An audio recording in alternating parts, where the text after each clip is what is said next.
د نن ورځې ډیر مهم او تازه خبرونه. سلامونه درنو لیدونکو، دغه ویډیو تر اخره وګورئ ترڅو د نن ورځې تر دې مهاله وروستیو خبرونو څخه خبر شئ. کرکټ. د افغانستان کرکټ بورډ هغه ځوان د اسیا او نړیوال جام په سکواډ کې شامل کړی دی چې په سړکونو کې د موبایل کریډټ کارتونه خرڅول.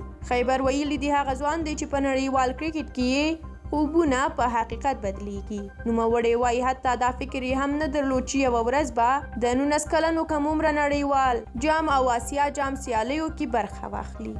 بهرنیو چارو وزارت.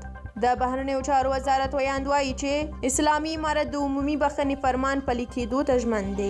نوموړي خبرداری ورکړې دی چې که چیرې د اسلامي امارت کوم کس د تیر حکومت کسان چې د دې لپاره چې پخوا یې موږ سره مخالفت او جګړه درلوده وځورول سزا به یې ورکړو. کرنه او مالدارۍ.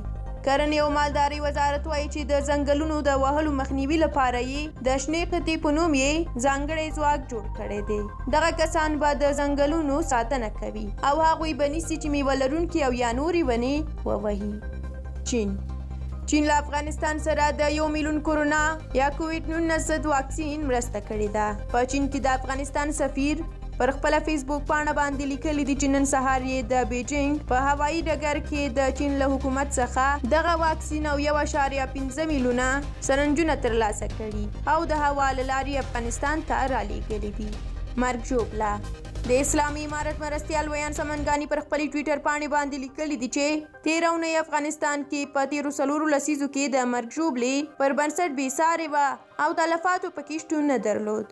د نوموړي په وینا چې هیڅ کورنۍ او بهرنۍ رسنۍ په دې اړیکه ونه نیوله او راپور یې پرې جوړ نه شو. خو که چیرې په یوې چاودنه کې یو کس ټپي هم شي ګڼ زنګونه وهل کیږي او په اړه یې سپیناوی او جزئیات غوښتل کیږي. بودیجه. د ولسمشر پخوانی ستر سلاکار شاه حسین مرتضوي وایي چې تیر حکومت کې به د جدي میاشت کې د راتلونکي کال بودیجه ترتیب کېدله چې ستره برخه یې جګړې لپاره وه. نوموړي هیله ښودلې ده چې سږکال د جګړې برخې بودیجه زده کړو او ښوونیزو پروګرامونو ته ځانګړې شي.